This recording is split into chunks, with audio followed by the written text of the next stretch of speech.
بسم اللہ الرحمن الرحیم۔ السلام علیکم ورحمۃ اللہ۔ ناظرین، سعودی عرب میں غیر ملکیوں کے لیے اقامے اور رہائشی قوانین واضح ہیں جن پر عمل کرنا سب کے لیے لازمی ہے۔ آجر اور اجیر یعنی کفیل اور عمال کے حوالے سے بھی قوانین موجود ہیں۔ ناظرین، خبروں کی اہم ڈسکشن جاری رہے گی۔ نئے آنے والے حضرات سے گزارش کروں گا کہ جنہوں نے ابھی تک میرے چینل کو لائک، سبسکرائب اور شیئر نہیں کیا، کائنڈلی وہ میرے چینل کو لائک، سبسکرائب اور بیل نوٹیفیکیشن کو اوپن کر لیں تاکہ ہر نئی آنے والی معلوماتی خبر آپ تک بر وقت پہنچ سکے۔ ان سے آگاہی بھی ضروری ہے۔ محکمہ پاسپورٹ اینڈ امیگریشن جوازات کے قانون کے مطابق اقامہ پر مقیم غیر ملکی کارکن یا ان کے اہل خانہ کو مملکت سے چھٹی پر جاتے وقت خروج عہدہ یعنی exit and re entry visa حاصل کرنا ضروری ہے۔ خروج عہدہ کی ماہانہ فیس 100 ریال ہے۔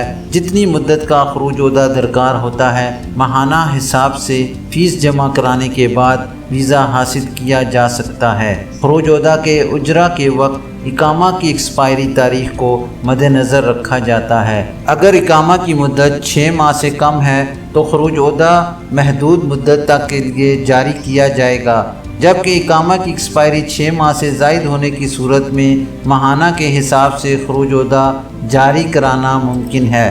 جوازات کے قانون کے مطابق اگر اقامے کی مدت کم ہونے کی صورت میں جاری ہونے والا خروج عہدہ محدود مدت کا ہونے پر خروج عہدے کے اجرا کے وقت واپسی کی تاریخ کا تعین کر دیا جاتا ہے۔ ماہانہ بنیاد پر جاری کیے جانے والے خروج عہدہ یعنی ایگزٹ اینڈ ری انٹری کا حساب یعنی کاؤنٹ ڈاؤن سفر کرنے کی تاریخ سے کیا جاتا ہے، جس دن سعودی عرب کے ہوائی اڈے پر موجود امیگریشن اہلکاروں کی جانب سے ایگزٹ اسٹیمپ کی جاتی ہے۔ اس وقت سے خروج عہدہ کی مدت کا حساب شروع ہوتا ہے۔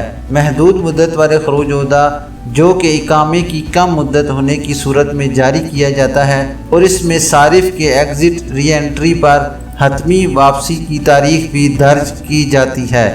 اس کی مدت کا حساب اسی دن سے شروع کر دیا جاتا ہے جس دن ویزا سٹیمپ کیا جاتا ہے۔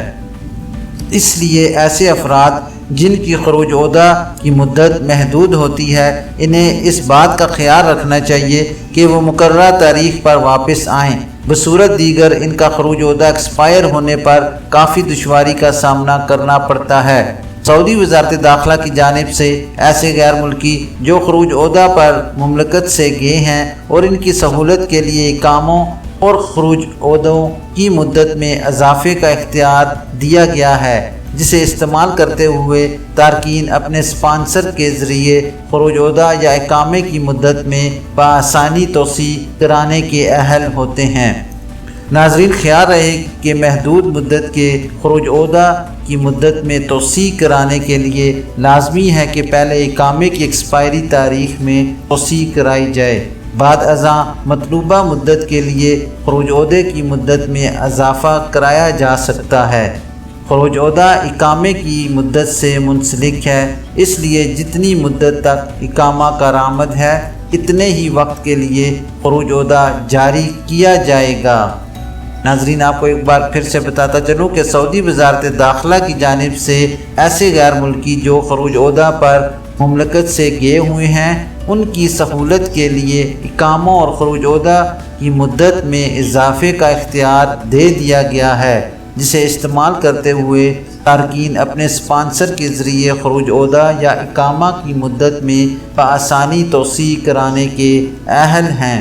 خیال رہے کہ محدود مدت کے خروج عہدہ کی مدت میں توسیع کرانے کے لیے لازمی ہے کہ پہلے اقامے کی ایکسپائری تاریخ میں توسیع کرائی جائے۔ بعد ازاں مطلوبہ مدت کے لیے خروج عہدہ کی مدت میں اضافہ کرایا جا سکتا ہے۔ خروج عہدہ اقامہ کی مدت سے منسلک ہے، اس لیے جتنی مدت تک اقامہ کارآمد ہے اتنے ہی وقت کے لیے خروج عہدہ یعنی ایگزٹ اینڈ ری انٹری کیا جائے گا۔ ناظرین، یہ تھی ابھی تک کے لیے سعودی عرب میں رونما ہونے والی خاص تبدیلیاں اور ان کی اپڈیٹ۔ انشاءاللہ نیکسٹ بلیٹن میں ملتے ہیں خاص اور معلوماتی خبر کے ساتھ۔ ویڈیو ختم کرنے سے پہلے میں تمام نئے آنے والے حضرات سے گزارش کروں گا کہ کائنڈلی میرے چینل کو لائک، سبسکرائب اور بیل نوٹیفیکیشن کو اوپن کر لیں تاکہ ہر نئی آنے والی خبر آپ تک بر وقت پہنچ سکے۔ اپنا خیال رکھیے اور دوسروں کا بھی۔ اللہ حافظ۔